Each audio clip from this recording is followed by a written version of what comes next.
कबीर परमेश्वर जी से रामानंद जी ने पूछा कि हे भगवान, मेरे शरीर से दूध और रक्त कैसे, या तो रक्त होता है तो खून न खून होता, या दूध होता, ये दूध और रक्त आधा आधा कैसे, एक अंग से दूध एक अंग से रक्त खून कैसे निकला।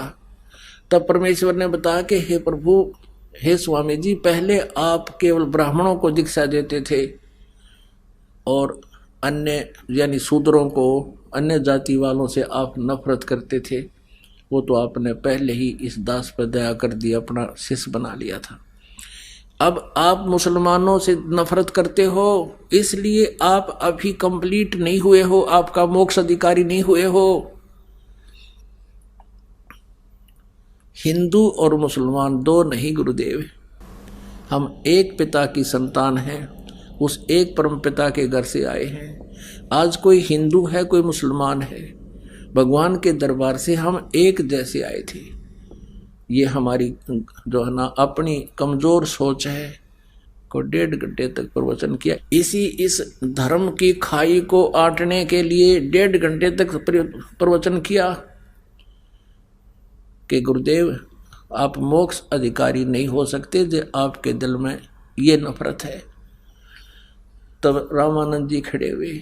अब देखो पुण्यात्माओं, जिसने भगवान चाहिए, रामानंद जी बचपन से ही अनमैरिड 16 साल की उम्र में घर छोड़कर परमात्मा के लिए निकल गए थे। पहले कहीं कुछ मिला को नहीं, आप पर गुरु बन गए थे। फिर परमात्मा दयालु आकर उनको मिले, सचखंड दिखाया, अपनी सतीथि से परिचित कराया, फिर वो वापस आए। अब वो 140-50 साल के हो गए थे और मृत्यु उसका प्रारब्ध इतना ही था, मालिक ने बता दिया था कि आपका जीवन नहीं था आगे और आपका मोक्ष अभी होना नहीं था, इसलिए मैंने तो आपकी आयु बढ़ाई है अब, और भक्ति कर ले और नफरत छोड़ दे गुरुदेव। तभी खड़ा होकर के सिकंदर लोधी को सीने से लगा लिया रामानंद ने उस मुसलमान को और कहा, बेटा मैं तो दुर्बुद्धि जीव था, मेरी आंख खोल दी, आज मैं मर जाता, मोक्ष भक्ति योग्य हुआ नहीं था और कल न मैं पशु बन जाता। परमात्मा ने कहा कि रामानंद जी, आज आप ब्राह्मण हो, हमारे संस्कार बहुत पिछले युगों युगों से मिले जुले हैं, अगला जन्म मनमान आपका मुसलमान के घर जन्म हो जा, फिर आप हिंदुओं से नफरत करोगे। इस तरह के प्रवचन सुनकर रामानंद जी की आत्मा साफ हो गई, गदगद हो गया और सिकंदर लोधी को सीने से लगा लिया और कहा, बेटा मेरे से गलती होगी, माफ करना, मैं दुर्बुद्धि जीव था, ये परमात्मा मिल गए मुझे, इन्होंने मेरा सारा अंधेरा हटा दिया। उसके बाद रामानंद जी ने किसी से नफरत नहीं की। परमात्मा कहते हैं जब तक हमारे हृदय में इस तरह के भी खरपतवार ये भरे पड़े हैं तो भी हम मोक्ष अधिकारी नहीं। तो पुण्यात्मा, सतगुरु जो चाहे सो कर ही, 14 कोट दूत जम डर ही, ऊत भूत जम त्रास निवारे, और चित्रगुप्त के कागज पाड़े। अब यहाँ पर बहुत से ऐसे भी व्यक्ति आते हैं जो सब जगह घूम लिए, प्रेत आत्मा पीछा ना छोड़ती, ऊत भूत होता है वो, और ये संस्कार होते हैं वो उनके। अब परमात्मा क्या करते हैं, भूत कौन है, वो भूत भी पहले मनुष्य था और उसने जो मनुष्य जीवन में जो पाप करे, भक्ति ठीक करी नहीं, आज वो जीव भूत बन गया। वो भूत भी, प्रेत जो है, ये भी एक मनुष्यों की कैटेगरी होती है। जैसे मनुष्यों का कई हजार प्रकार बताए, उनमें से एक होती है। अब सूक्ष्म शरीर उसके साथ होता है तो वो पिछले संस्कार से उसके साथ चिपका रहता है।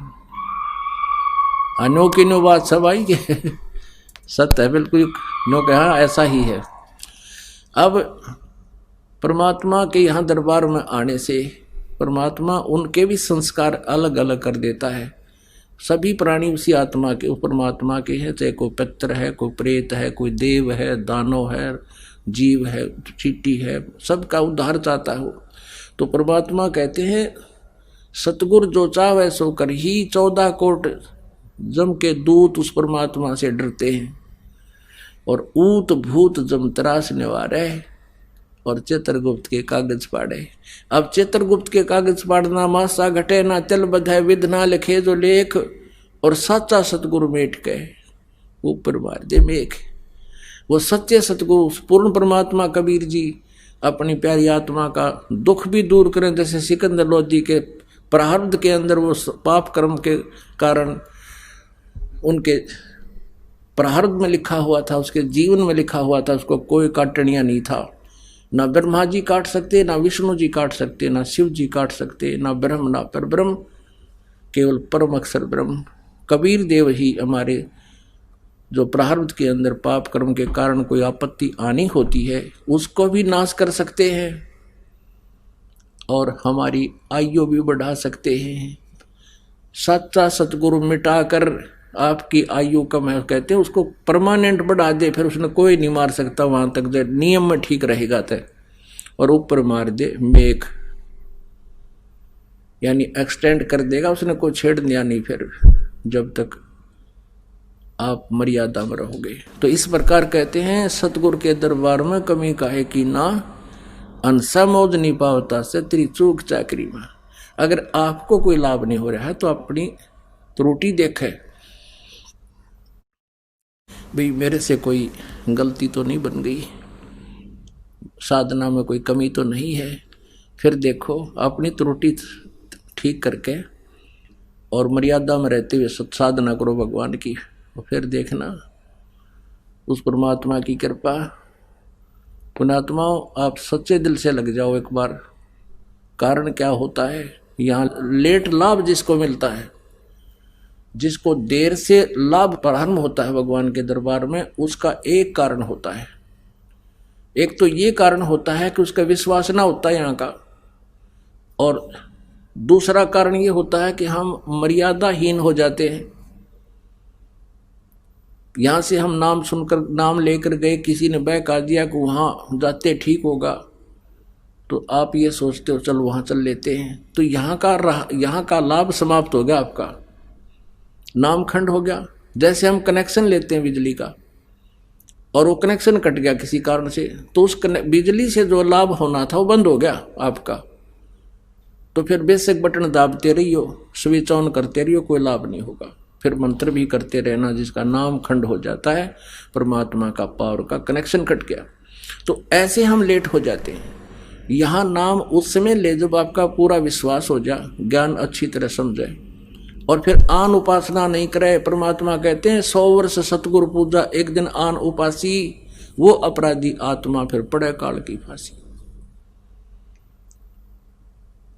इस परमात्मा के नाम पर लगने के बाद अन्य उपासना नहीं करनी, फिर आपने केवल यही मंत्र करने, जो मर्यादा बता दी आखिरी सांस तक निभाओ, और कुछ ही दिनों में देखना रिजल्ट इस परम पिता परमात्मा का। आप सोच नहीं सकते वो सुख देगा आपको, क्योंकि समर्थ शक्ति है। बोलो सतगुरुदेव। परम पिता परमात्मा पूर्ण ब्रह्म सारी सृष्टि के रचनहार कुल मालिक कबीर परमेश्वर जी, ये हम सभी आत्माओं के परम पिता हैं, हमारे जनक हैं, यही हमारे हमदर्द हैं। हम सभी यहाँ काल के लोक में रह रहे हैं,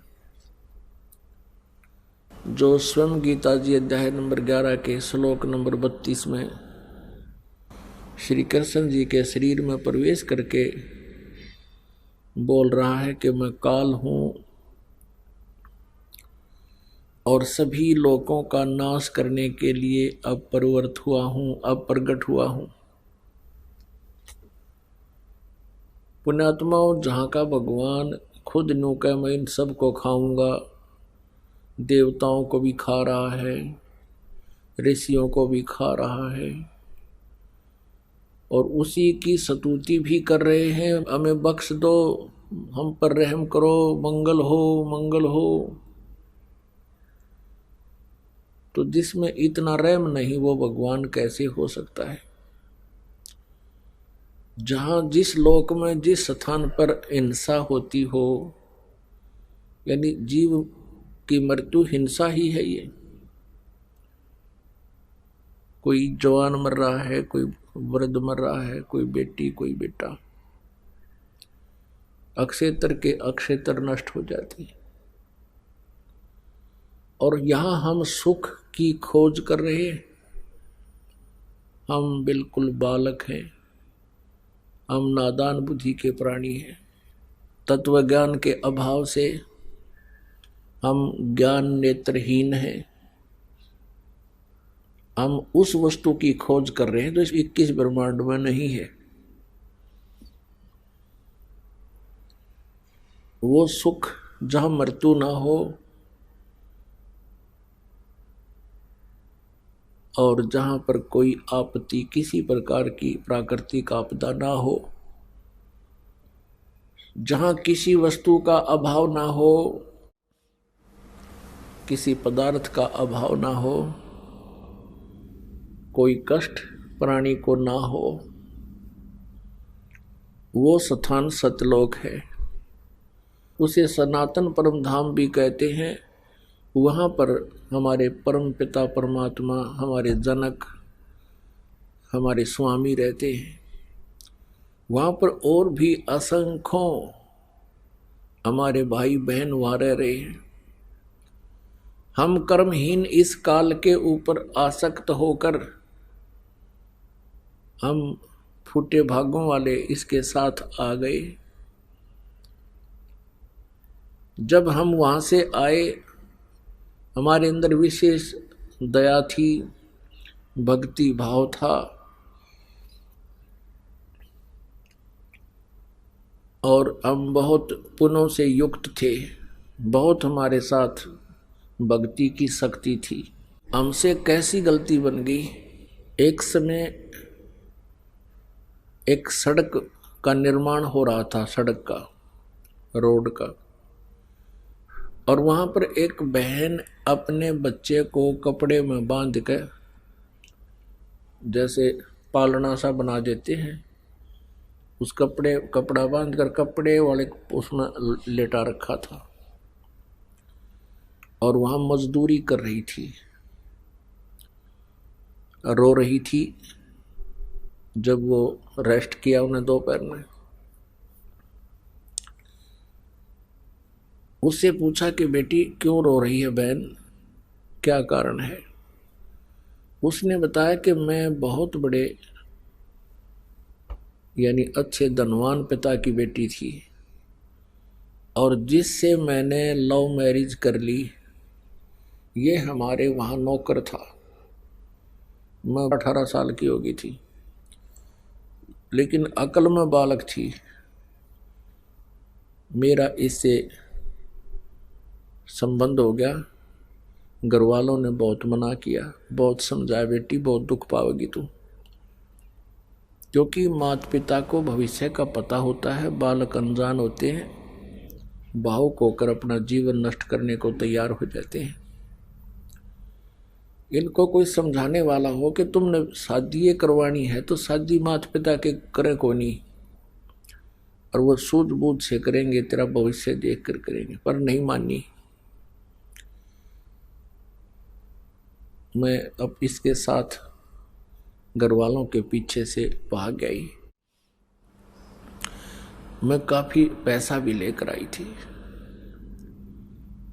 इसने उस पैसे का दुरुपयोग किया, शराब पीने लग गया। जब तक पैसा रहा तो मेरे से ठीक बोलता रहा। जब वो पैसा समाप्त हुआ तो मेरी पिटाई भी करने लग गया, क्योंकि इसको डेली शराब पीने को चाहिए। मैं मजदूरी करती हूँ और वो शराब पीता है। आज रो रही हूँ, दिनों को मैं अपने पिता की बात को मान लेती, आज मेरे साथ ऐसा नहीं होता। तो पुण्यात्माओं, आज हम इसी स्थिति में हैं। हम अपने उस धनी पति यानी धनी पिता से विमुख होकर इस नंग काल के साथ आ गए। ये नंगड़ है गति। और जब तक हमारे पुण्य रहे तब तक तो इसने वहां ऊपर स्वर्ग में रखा, हमें महास्वर्ग में रखा। जब हमारे पैसे समाप्त हो गए, हमारे पुण्य अक्षीण हो गए, तो हमें यहाँ पटक दिया पृथ्वी पे। और अब हमें खा रहा है, हमें मार रहा है, हमारी दुर्गति कर रहा है। वो कितना दयालु है हमारा भगवान, जिससे हम विमुख होकर आए थे, क्योंकि हम उसके बच्चे हैं। माता पिता अपने बच्चों से आत्मा हटा नहीं सकता, चाहे कितना निकम्मा हो जाए। इसी आधार से वो परमपिता हमारे लिए यहाँ आता है इस गंदे लोक में। परमेश्वर की वाणी में लिखा है कि 1,00,000 योजन तक जात है इस पृथ्वी की गंध, दुर्गंध। कहते हैं यहां से 1,00,000 योजन, 1 योजन में 12 किलोमीटर होता है लगभग, और 1,00,000 योजन यानी 12 लाख किलोमीटर की ऊंचाई तक कहते हैं इस यहाँ के गंदे लोक की दुर्गंध वहां तक जाती है। ये इतना गंदा लोक है और हम यहाँ पड़े हैं। इसलिए वो परमपिता अपने उस अनमोल स्थान को छोड़कर हमारे पीछे पीछे भटक रहे हैं। और यहाँ काल ने हमारे को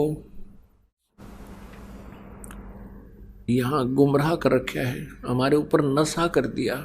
जैसे इसके 3 पुत्र हैं काल के, रजगुण ब्रह्मा जी, सतगुण विष्णु, तमगुण शिव जी।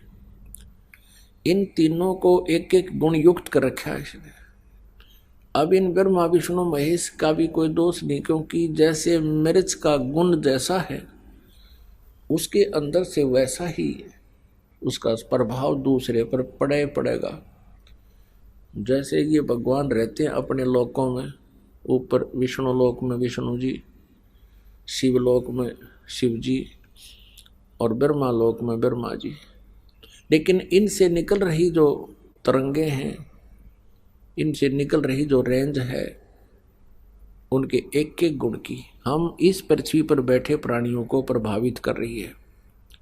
जैसे कोई छौंक लगता है सब्जी में मिर्चों का, तो साकार वस्तु रसोई में होती है, उसका निराकार प्रभाव दूसरे कमरों में बैठे हुए व्यक्तियों को भी प्रभावित करता है और उनको छींक आने लग जाती है, तो उनके बस की नहीं उन छींकों को रोक सके। ऐसे ही आज हमारी स्थिति है। हम यहाँ काल के लोक में ऐसे इन 3 इंजेक्शनों के कारण, तीनों गुणों के दबाव से हम ऐसे मूर्छित हैं। आंखें भले ही हमारी खुली हैं, लेकिन हम अपने भगवान को पहचान नहीं पाते, जिस कारण से हम कष्ट पे कष्ट उठा रहे हैं। वो परमात्मा स्वयं आते हैं और हमारे एंटीबायोटिक टेबलेट देते हैं, ये सत्संग रूपी इंजेक्शन लगाते हैं, तब हमारे को कुछ होश आता है। फिर हमें तड़फ बढ़ती है उस परमात्मा के पाने की और उस सुख सागर स्थान पर जाने की, जहाँ जरा और मरण नहीं है, जहाँ पर जाने के पश्चात प्राणी फिर लौटकर संसार में नहीं आता है। हमारी इतनी वृत्ति खराब होगी, हम इतने रंग गए इस गंदे लोक में। एक दिन ये दास एक व्यक्ति को समझा रहा था सतलोक की महिमा और यहाँ का जो दुख। 2 घंटे सुनता रहा, जेंटलमैन दिखा था, एजुकेटेड आदमी। लेकिन एजुकेशन अलग चीज है, वो तो एक अक्षर ज्ञान है, और अच्छा आदमी है, जेंटलमैन है, वो भी एक अलग इशू है, अच्छी बात है। जब तक तत्व ज्ञान नहीं है, वो जेंटलमैन भी उस वस्तु को कैच नहीं कर सकता। उसको समझा रहा था कि सतलोक में जाने के बाद वह सुख ही सुख है, वहाँ कोई मृत्यु नहीं होती। सारा कुछ सुनकर कहने लगा, महाराज बात सुन ले, मैं ऐसा व्यक्ति हूँ जिस कार्य को करता हूँ मैं पक्की धुन से करता हूँ और उसमें सफल होकर ही रहता हूँ। और मुझे डर इस बात का है कि मैं आपकी बात को मान लूँ, आप वाली साधना में कर लूँ। पहले तो आज तक यूँ ऐसा ज्ञान किसी ने हमें बताया नहीं, और मैं साधना करूँगा डट कर, और मुझे डर इस बात का है कि कहीं मैं वहां पहुंच जाऊं अकेला और वहां मुझे कोई भी ना पावे, मेरा जी ना लगे।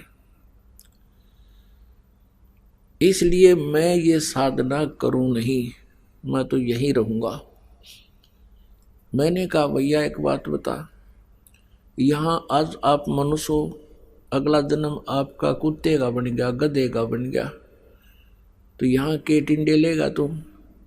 नो बोला यही ठीक है, यहाँ घूमते फिरते तो दिखे जाएंगे, दिल लगा रहेगा। मगर भाई फिर तेरे को समझाने का कोई फायदा नहीं, जब तेरी इतनी बुद्धि गिर गई। सारा ज्ञान समझो, वहां पर भी सृष्टि है, आपके महल वहां पर खाली पड़े हैं, और जो इस काल के जाल में नहीं फंसे वो सुख की सांस ले रहे हैं, आराम से वहां रह रहे हैं। अब वहां जाने के लिए आप जी ने यहाँ के लोक से हृदय हटाना पड़ेगा। अंदर में जगह रहनी नहीं चाहिए इस लोक की, जब तुम सतलोक जा पाओगे। वो कैसे रहेगी, ये बात कैसे बनेगी, इस तत्व ज्ञान से बनेगी। आज आप जिस परिवार में हो, आपके बच्चे भी हैं और बहुत अच्छे लायक हैं, आपका सुखी परिवार है। इस वैसे तो यहाँ सुख नाम की चीज नहीं, लेकिन हम इस झूठे सुख को सुख मान रहे हैं, इतना ही मान कर चले तो ये तो अच्छी बात है। और आप पूरा परिवार भक्ति करो, साधना करो, नेक नीति से काम करो, कोई बुराई नहीं करना और किसी प्रकार का बाह्य आडंबर नहीं होना चाहिए। भक्ति करते रहो। आपकी अपने परिवार में ममता है, क्योंकि ये तो स्वाभाविक है, जीव के बस की बात नहीं। जिसने शराब पी रखी हो, तो जिसने शराब पी रखी हो तो उसके बस की बात नहीं कि वो जैसे चल रहा है, जो बोल रहा है, वो उसकी गतिविधि ऐसी रहती है। वो तो फिर शराब उतरने के बाद ठीक हो जाता है। तो इस ज्ञान से आपकी यह भांग उतर जाएगी। कबीर साहब कहते हैं, कबीर ये माया अटपटी और सब घट आन अड़ी, किस किस न समझाऊं या कुएं भांग पड़ी। जैसे किसी कुएं में और आछी 1 क्विंटल भांग रगड़ के घेर दे, कोई डाल दे, और उसको जो भी उस कुएं के जल को पीवेगा, चाहे 1000 पी ले, तो उन 1000 की गतिविधि, बोलने चलने की जो स्थिति, उनकी चाल, उनकी बोली, सबकी एक जैसी होगी। पैर लटखड़ाते चलेंगे, कहेगा कुछ, बोलेगा कुछ। तो ऐसी स्थिति हम सबकी हो चुकी है। परमात्मा कहते हैं, इस काल ने 21 ब्रह्मांड वाले कुएं में या भांग डाल रखी है त्रिगुण माया की। रजोगुण के आधार से हम यहाँ संतानों उत्पत्ति करते हैं, इसी को हम सुख मान रहे हैं, इसी को हम विलास मानते हैं। और यहाँ कोठी बंगले राजपाट उच्च पोस्ट प्राप्त करना, ये भी रजोगुण का ही दोष है। सतोगुण के आधार से हम एक दूसरे में ममता हमारी फंसी पड़ी है, जीव के बस का कोई नहीं। और तमोगुण के आधार से हम 1 मिनट में झगड़ा कर बैठे, ना जाने कहाँ किस स्थिति में पहुंच जाए, हिंसा कर बैठे। तो ये तीनों गुणों का दबाव प्रत्येक प्राणी पर है।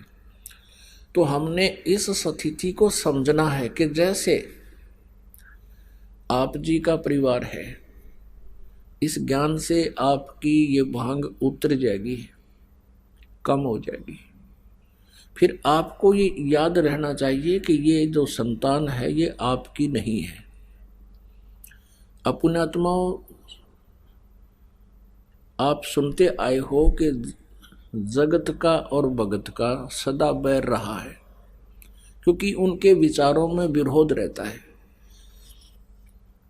जगत जो चलता है, जो भक्ति नहीं करता, वो ना ज्ञान सुनता, वो काल के नियमों में रंगा हुआ है। और काल ने जो भी ज्ञान या नियम दे रखे हैं, वो हमारे को परेशान करने के दे रखे हैं, हमारे को मूर्ख बनाने के लिए, हमें यहाँ फंसाए रखने के लिए वो ज्ञान और वो विचार, वो रीति रिवाज बना रखे हैं, ताकि ये इन्हीं में उलझ पुलझ रहा रहे। तो इसीलिए कि संतान हमारी नहीं है। ये कल श्याम को भी बताया था कि ये जितने भी आत्मा है परमात्मा की है, कि हम काल के लोक में आगे अब यू इनका मालिक बन गया, नकली कंट्रोलर हो गया। हमारे एक दूसरे के साथ संस्कार जुड़े हुए हैं, उन संस्कार वश ही हम कभी पिता के रूप में जन्म लेते हैं और कभी फिर पुत्र के रूप में जन्म लेते हैं। उसी पिता के, उसी पुत्र के, जैसे हम पहले पिता थे और फिर किसी जन्म में वो पिता हमारा पुत्र होता है, हम उसके पिता होते हैं। और कभी हम पिता थे तो पुत्र हमारा पिता होता है। तो ये संस्कार ऐसे हमारे इस काल के लोक में फंसे हुए हैं। इन्हीं के आधार से हम एक दूसरे के यहाँ पति पत्नी, बेटा बेटी रूप में, दामाद आदि जो नाते बनते हैं, ये उसी संस्कार वश ही हमारे बनते हैं। पुत्र के जन्म से 1 वर्ष पहले कहाँ था वो पुत्र, कहाँ थी वो पुत्री? नाता जुड़ने से पहले कहाँ था वो दामाद, कैसे था आपका नहीं था। तो ऐसे ऐसे जैसा भी समय अनुसार ये स्थिति आती गई, हम उसको अपना मानते गए। शादी, लड़की का विवाह कर दिया, वो हमारा दामाद हो गया और बहुत आदर सत्कार करते हैं। फिर कल न किसी कारणवश वो नाता विच्छेद हो जाता है, तो फिर हम उसको किस संज्ञा से बात करते हैं? एक बहन कहने लगी एक दूसरी बहन से, उसको पता नहीं था वो दूसरे गांव से आई थी, जैसे गांव की लड़की दूसरी गांव में विवाह रखी हो। उसको इतना पता था कि इनकी लड़की का विवाह हो गया, लेकिन उसके विच्छेद का पता नहीं था कि वो तलाक हो चुकी है। और उसका पति उसने देखा शहर में, वो अपने घर आई, उसने अपने उस गांव की औरत से कहा कि चाची, शहर में आपका दामाद देखा था मैंने। पहले तो वो उसको बेटा बेटा करती थी, फिर कहती है मेरा लगता ना साला।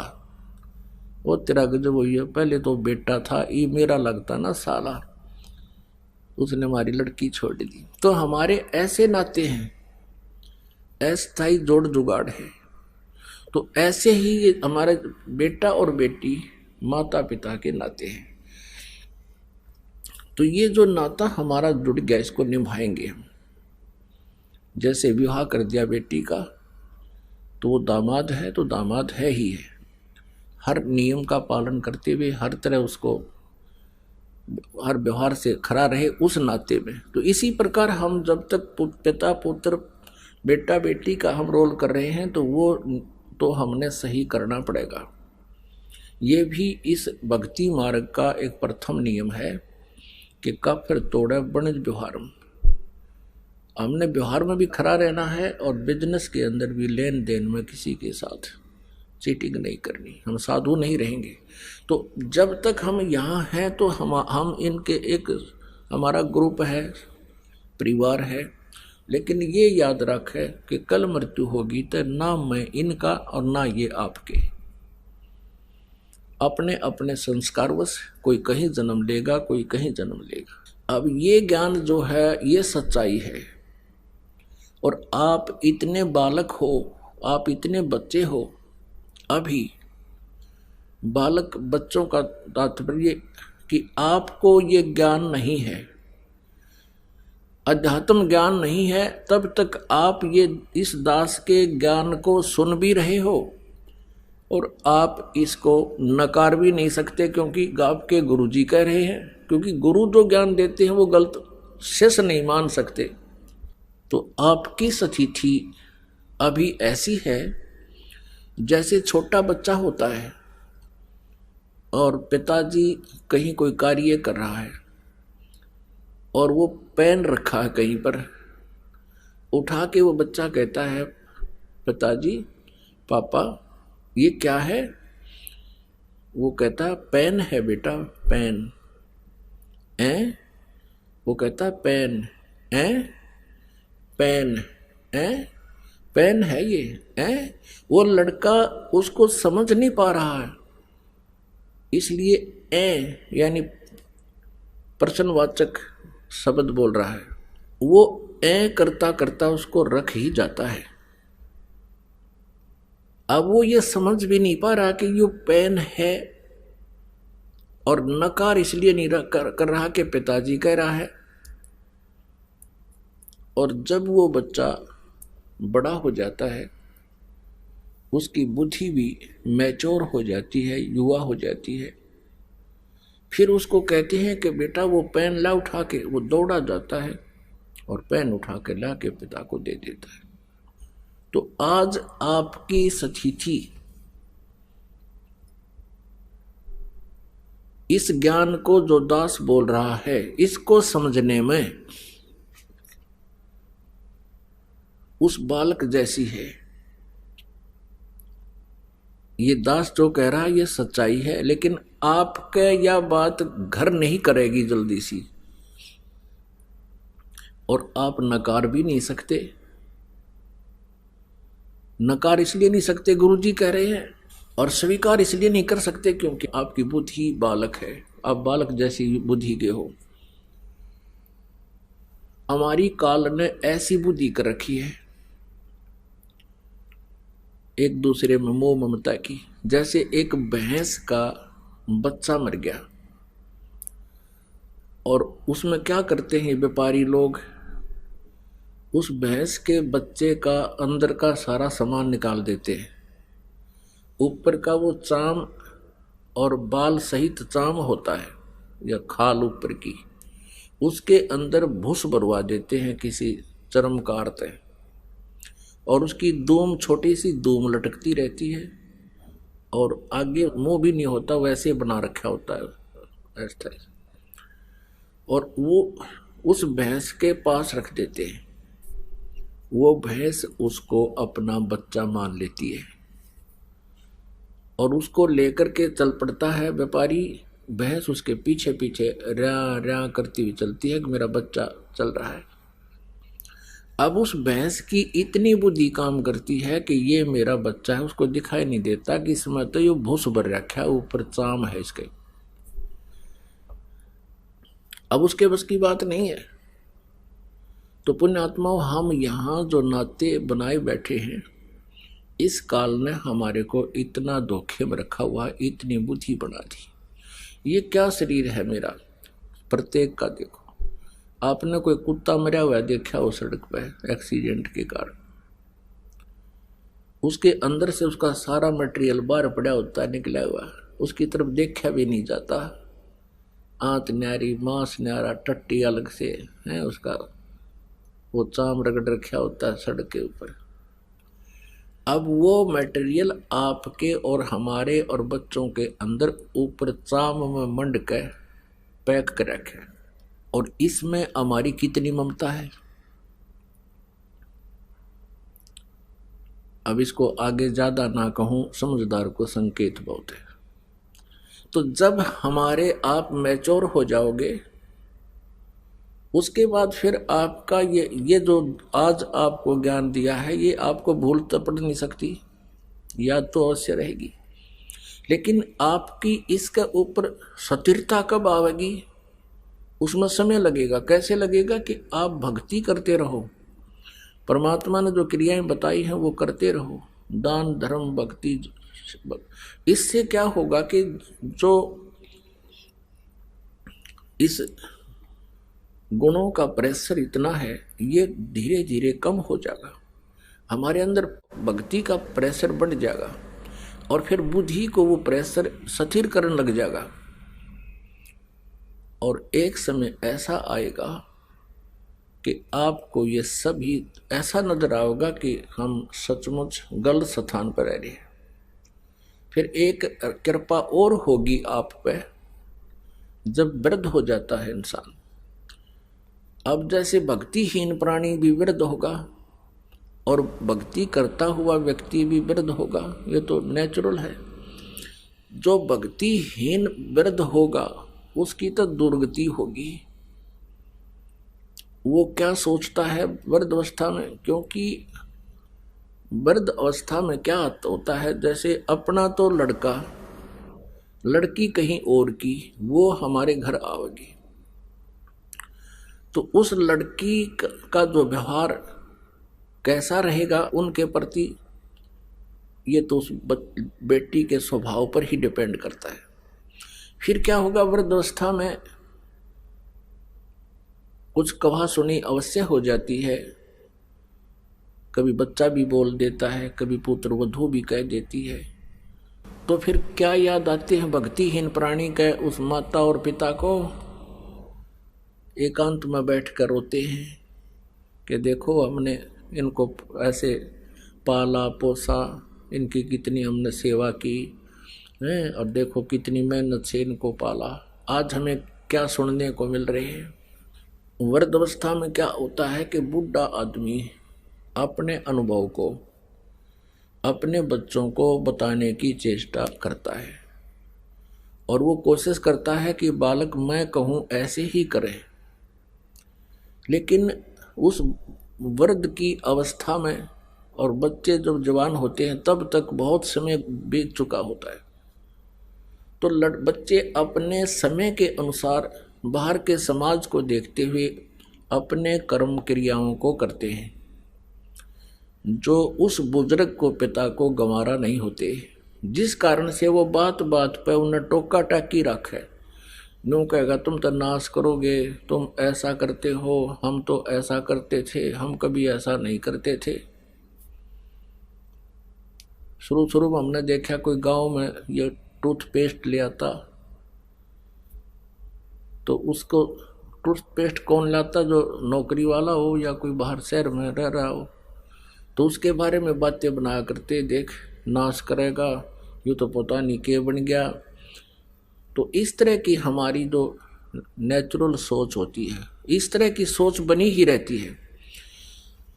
तो वो बुजुर्ग टोका टाकी अवश्य करता रहता है, जिस कारण से उन बच्चों में मन मुटाव सा बन ही जाता है कि पिताजी बार बार टोकते रहते हैं, हम कोई बालक थोड़ी रह गए हैं, शादीशुदा हो गए हैं, बाल बच्चे भी हो गए।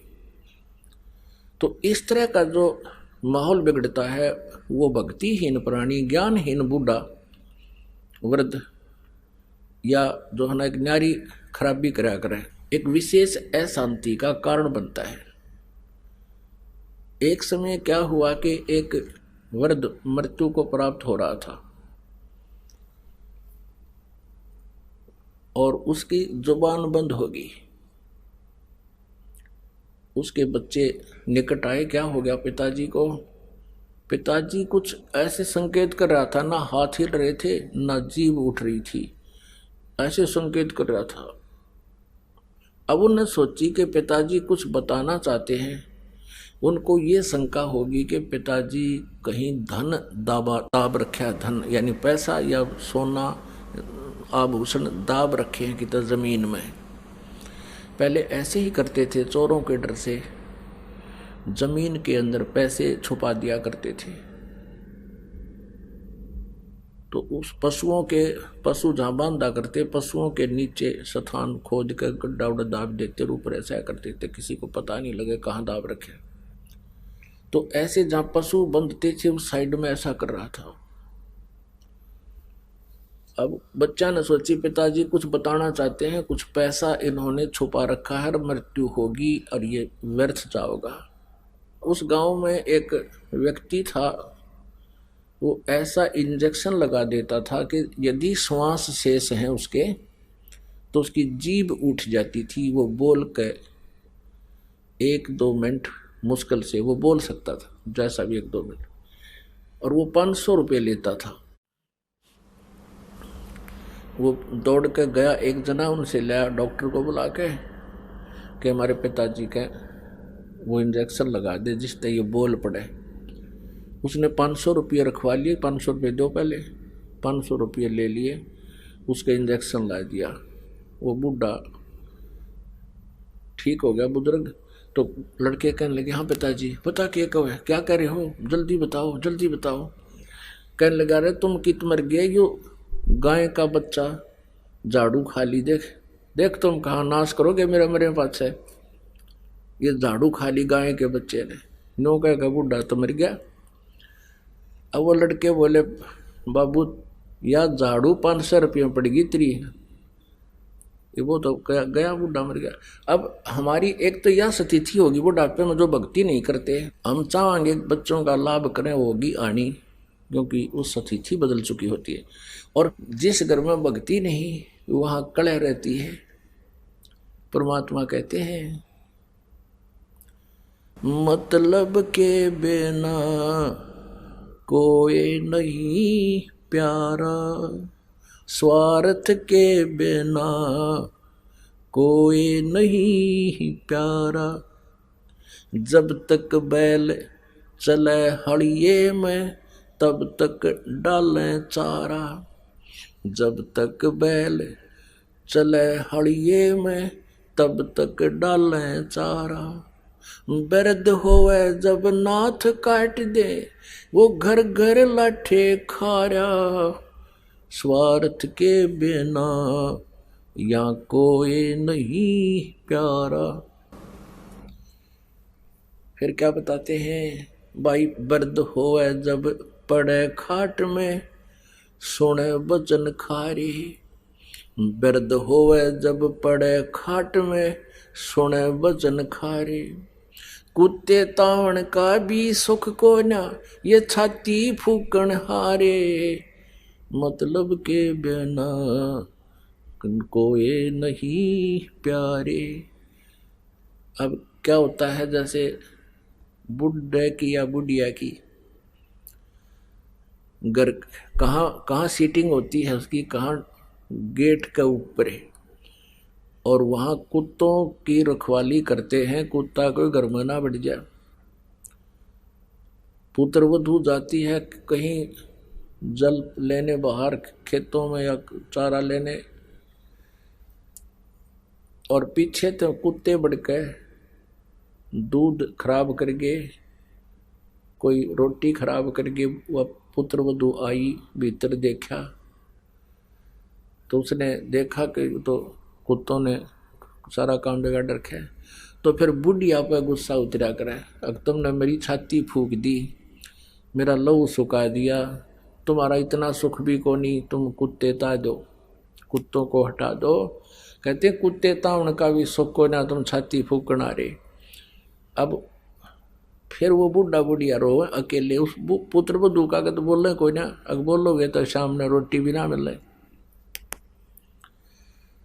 फिर रोते हैं कि देख हमने इनके लिए कितना किया, के सोची थी बेटे ने ब्याह होंगे, हमने सुख होगा, ये होगा, देख आज इसने छाती फूक दी, मारी कब ऐसे मेरी फूक दी।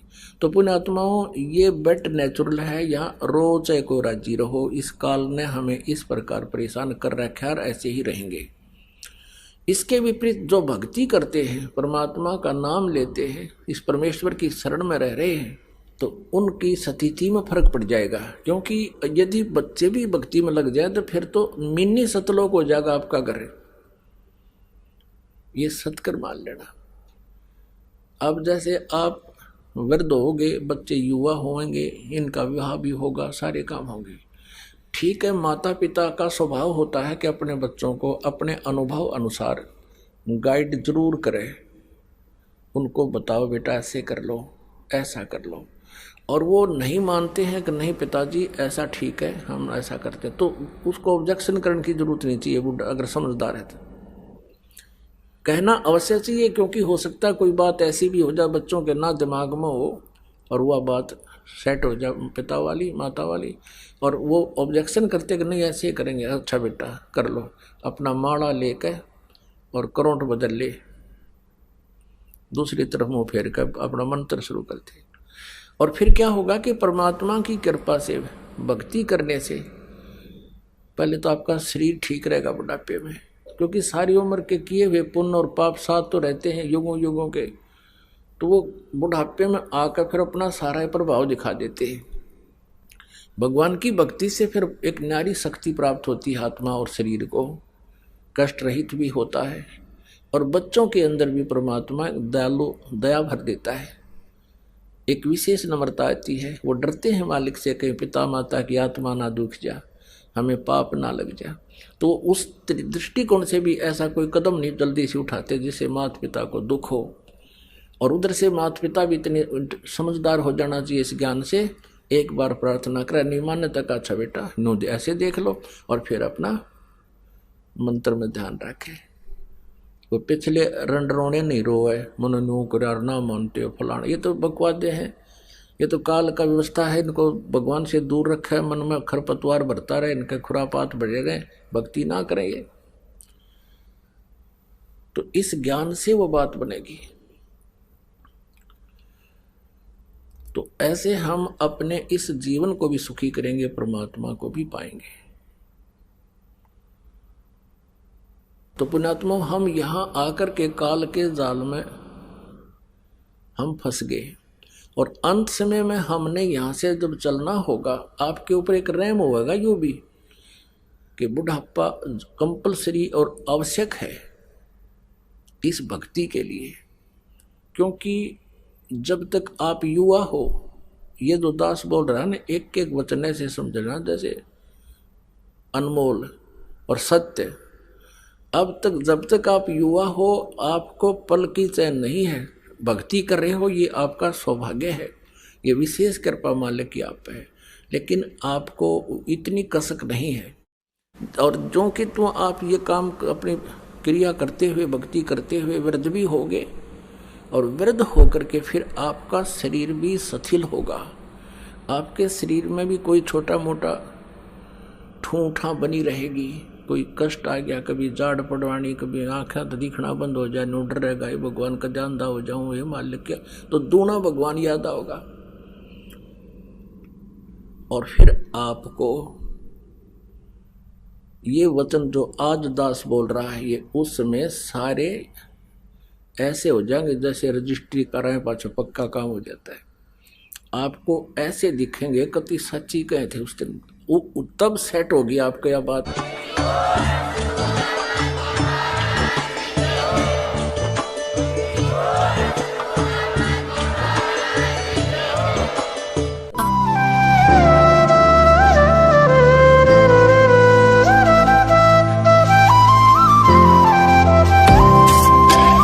सत सही।